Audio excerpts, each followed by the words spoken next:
15 अगस्त 1947 ये वो तारीख थी जब हमें एक राष्ट्र मिलता है जिसका नाम होता है हमारा भारत, हमारा इंडिया। ये दिन वह था जब ब्रिटिश रूल हमारे इंडिया से हमेशा के लिए चला जाता है, एकदम टाटा बाय बाय हो जाता है उसका। पर बात आती है कि ये हमारा इंडिया, हमारा भारत, ये हमारा जो वर्ड है ये हम कब कह पाए, जब हमने ये जाना कि ये जितने भी इस टेरिटरी के अंदर रहने वाले लोग हैं ना, वो सभी एक राष्ट्र भारत या इंडिया के पार्ट है। तो अब हम ये समझते हैं कि आखिर ये जो देशभक्ति है, ये जो राष्ट्रीयता है ना, वो हमारे इंडिया के अंदर कहां से आई।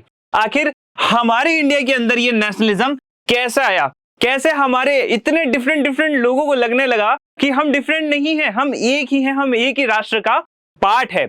यह सारी चीजें हमें इस चैप्टर के अंदर क्लियर होने वाली है, जो क्लास 10th का हिस्ट्री का चैप्टर है। इस पूरे वीडियो के अंदर हम इस चैप्टर का एक इंट्रोडक्शन देखेंगे, जिसके मदद से हम यह समझने की कोशिश करेंगे कि आखिर हम इस चैप्टर के अंदर देखने वाले क्या है भाई। तो चलो शुरुआत करते हैं आज के हमारे इस चैप्टर की। तो देखो, जैसा कि हमें पता है कि इंडिया के अंदर कोई भी नई चीज आ रही है ना, तो वो बाहर से ही आई होगी, ऐसा माना जाता था जो हमारे हिस्टोरियंस रहे। क्योंकि हमारी हिस्ट्री किसने लिखी है, ज्यादातर इंटरप्रेट अगर करते हैं मॉडर्न हिस्ट्री को, तो वो है ना ब्रिटिशर्स ने, जो उनके ऑफिशियल्स होते थे वही लोग करके जाते थे। अब अंग्रेजों ने हिस्ट्री लिखी तो वो अपने अकॉर्डिंग लिखेंगे। तो उन्होंने ये लिखा कि ये जो नेशनलिज्म इंडिया के अंदर आया ना, ये इन लोगों का थोड़ी है, इन लोगों ने तो बनाया ही नहीं है किसी नेशनलिज्म को, ये नेशनलिज्म आता है यूरोप से। अब ऐसा कुछ मायनों में सही भी है, क्योंकि नेशनलिज्म सबसे पहले यूरोप में देखा गया था। अब सर ये नेशनलिज्म की कहानी है क्या? तो देखो बच्चों, नेशनलिज्म की कहानी हमें बताती है कि पहले राजाओं का शासन हुआ करता था, ठीक है।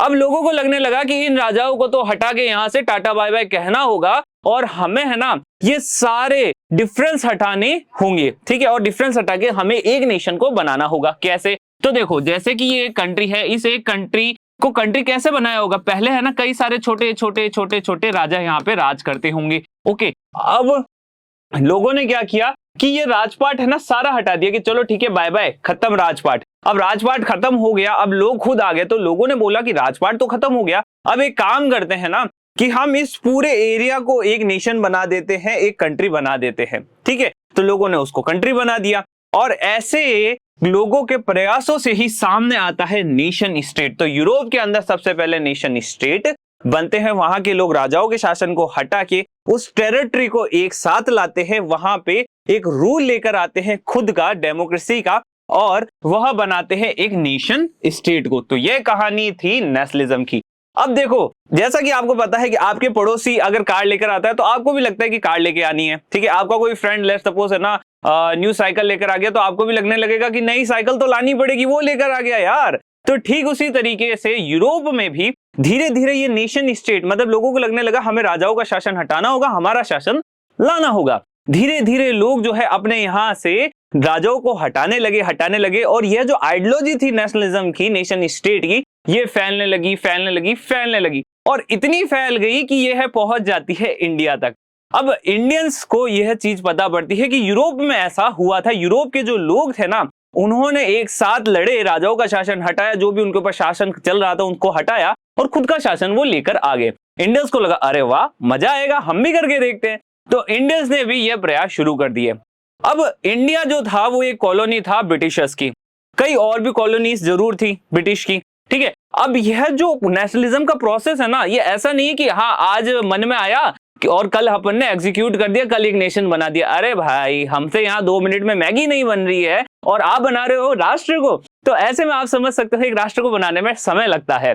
तो यह जो समय होता है ना, इस टाइम पीरियड को हम देखेंगे कि आखिर इंडिया के अंदर नेशनलिज्म कैसे आता है, किन वजहों से आता है, और फिर किस तरीके से हमें एक आउटकम मिलता है, एक इंडिपेंडेंट राज्य, एक इंडिपेंडेंट राष्ट्र के रूप में, जिसका नाम होता है इंडिया। इंडिया तक ये कहानी पहुंचती है। अब लोग जो है ना, लोगों की अंडरस्टैंडिंग चेंज होने लग जाती है नेशनलिज्म के टाइम। कैसे? तो देखो, नेशनलिज्म आता है तो राजाओं का शासन हट जाता है। अब लोग सोचने लगते हैं कि आखिर हम कौन हैं, ठीक है, हमारी आइडेंटिटी क्या है, ठीक है। लोगों को पता पड़ता है कि हम इस राष्ट्र के पार्ट हैं, तो हमारी आइडेंटिटी इस राष्ट्र से, जैसे मैं अगर इंडिया का हूं तो मैं इंडियन हूं, कोई अमेरिका का है तो वो अमेरिकन है, अफ्रीका का है तो वो अफ्रीकन है। समझ में आ रहा है? सभी राष्ट्र की अपनी अपनी आइडेंटिटी होती है। लोगों को ये चीज पता पड़ने लग गई थी कि राजाओं का शासन हटा के अपना शासन लाते हैं तो हमें एक नेशन मिलेगा, उस नेशन से हम पहचाने जाएंगे। ठीक है।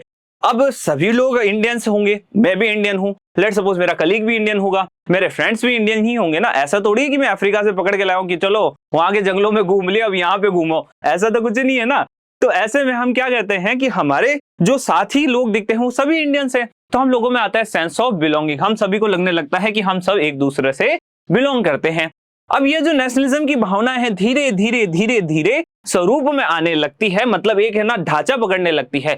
पर देखो, चाय बनाते हैं तो चाय के अंदर पहले चाय पत्ती डालते हैं, थोड़ा उसमें दूध डालते हैं, चीनी डालते हैं, बहुत सारी एकदम है ना बनाने की जरूरत पड़ती है, मसाला वगैरह सब कुछ डालना पड़ता है, अदरक वगैरह सब डालना पड़ता है।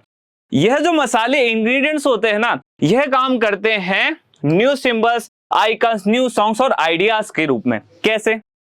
नए सिंबल आने लगते हैं, जैसे हमारे राष्ट्र का फ्लैग जो है, ठीक है, हमारा जो नेशनल फ्लैग है ना, झंडा, वो झंडा आने लगता है, नए नए झंडे आने लगते हैं, नए नए प्रतीक आने लगते हैं, नए आइकन्स आने लग जाते हैं लोगों के हाथ में। जैसे कि आपने कम्युनिज्म में देखा होगा ना, वो हंसिया और वो ऐसे कुल्हाड़ी करके वो कुछ बनाए हुए होते हैं, ठीक उसी तरीके से नए सॉन्ग्स जो हमारा जनगण मन है, इसके ही तरह कई सारे और भी सॉन्ग्स हमारे इंडिया के अंदर देखने को मिलते थे जब हमारा नेशनलिज्म चल रहा था। अब तो बहुत कम, हमें लिमिटेड हमें देखने को मिलते हैं। हमारा राष्ट्रगीत, हमारा राष्ट्रगान हो गया, ये दो चीजें तो हमें देखने को मिलती, पर इसके अलावा भी बहुत कुछ नई चीजें आने लग गई थी, नए नए आइडियाज लोगों में आने लग गए थे। इससे हुआ क्या, इंडिया के अंदर ये सारी चीजें आने लगती है, लोगों के बीच में लिंक्स आने लग जाते हैं। अब लोग अपने आप को एक दूसरे से लिंक कर सकते हैं। मैं कैसे लिंक करूंगा, ठीक है, लेट सपोज जो मैं कल्चर फॉलो करता हूं वो मेरा फ्रेंड भी फॉलो करता है, ठीक है। अब ऐसे में हम दोनों के बीच में क्या होगा, एक लिंक हो जाएगा, ठीक है। अब भले ही मैं उसे जानू नहीं जानू, मैं उसके पूरा बैकग्राउंड जानता हूं नहीं जानता हूं, पर अगर उसका और मेरा कल्चर सेम है तो मैं क्या कह दूंगा, अरे ये तो मेरा भाई है, ये तो मेरे जैसा का जैसा है, ये जरूर कहीं ना कहीं मेरे से बिलोंग करता है। ऐसे में धीरे धीरे लोगों को यही लगने लगा कि हाँ, हम लोगों के कल्चर सेम है, भाषा सेम है, हम लैंग्वेज जो यूज कर रहे हैं वो हिंदी है, हमारे लिए लाइक जो भी सब कुछ चल रहा है सराउंडिंग में वो सब सेम है। तो इसका मतलब क्या है, इसका मतलब यही है कि हमारी कम्युनिटीज में कोई बाउंड्रीज अब नहीं रह जाती। नेशनलिज्म यही कहता है कि कोई बाउंड्री नहीं है, सब एक बराबर है। धीरे धीरे इंडिया के अंदर यह जो मूवमेंट है वो तेज होते गए, ठीक है। इंडिया के अंदर नेशनलिज्म आता गया इन सभी चीजों के कारण। पर अब बात आती है कि आखिर इंडिया की प्रॉब्लम क्या थी। देखो, बिना प्रॉब्लम के तो लाइक है ना कुछ भी नहीं होता लाइफ के अंदर, ठीक है ना। जब प्रॉब्लम आएगी तब सॉल्यूशन आएगा। प्रॉब्लम था कॉलोनी, ठीक है, ब्रिटिशर्स ने हमें कॉलोनी बना रखा था, हमें कॉलोनी से आजाद होना था, तो हमने मूवमेंट चला दिए। उन मूवमेंट को हमने कह दिया द एंटी कॉलोनियल मूवमेंट। अब यह जो एंटी कॉलोनियल मूवमेंट चल रहे थे, तब हमने ये देखा कि हम सभी के दुख तो एक जैसे हैं, ठीक है। आप भी सिंगल हो, आपके फ्रेंड भी सिंगल है, तो दुख तो एक बराबर ही है ना, वो भी सिंगल, मैं भी सिंगल। तो ऐसे में यह दुखों से आपने क्या किया, साझा किया कि हम दोनों तो एक जगह पे खड़े हैं, वो भी सिंगल है, मैं भी सिंगल हूं। तो ऐसे में हम सभी ने एक यूनिटी डिस्कवर करी जब हम स्ट्रगल कर रहे थे, ठीक है। जैसे कि ब्रिटिशर्स जो थे, ठीक है, वो हर लोगों को परेशान किया करते थे, ठीक है। तो भले ही वो किसी अलग कास्ट का हो, भले ही अलग कम्युनिटी का हो, भले ही वो किसी अलग सोशल ग्रुप का हो, ठीक है, प्रॉब्लम उसको भी हो रही है, प्रॉब्लम मुझे भी हो रही है। तो मैंने कहा कि अरे भाई भाई भाई भाई भाई भाई, हम लोग तो भाई भाई हैं, ठीक है, मतलब हम लोग एक हैं, हम दोनों के बीच में क्या है, यूनिटी है। स्ट्रगल चलते गए चलते गए चलते गए चलते गए, हम ऑप्रेस्ड होते गए होते गए होते गए। ऑप्रेस्ड होते होते बात आती है कि धीरे धीरे है ना, ये जो ऑपरेशंस होते हैं ना, मतलब ये जो दबाव का माहौल बनाया जाता है, वो हमें लड़ने के लिए और तैयार करता है कि लड़ना है। और लड़ते लड़ते हमने सीखा कि हम लोगों में यूनिटी होनी चाहिए, हमने एक बॉन्ड शेयर करना चाहिए। पर देखो, इंडिया जो है ना, वो कोई एक आम कंट्री नहीं है, बहुत अलग कंट्री है भाई। तो कैसे है, तो वो देखो, इंडिया के अंदर है ना, हम सभी लोगों की अलग अलग प्रॉब्लम है, ठीक है। अब लेट सपोज आपके पड़ोसी के पास कार है, आपके पास कार नहीं है, तो प्रॉब्लम है। लेट सपोज आपका फ्रेंड बाहर घूमने जा रहा है, आप घूमने नहीं जा रहे, तो प्रॉब्लम है।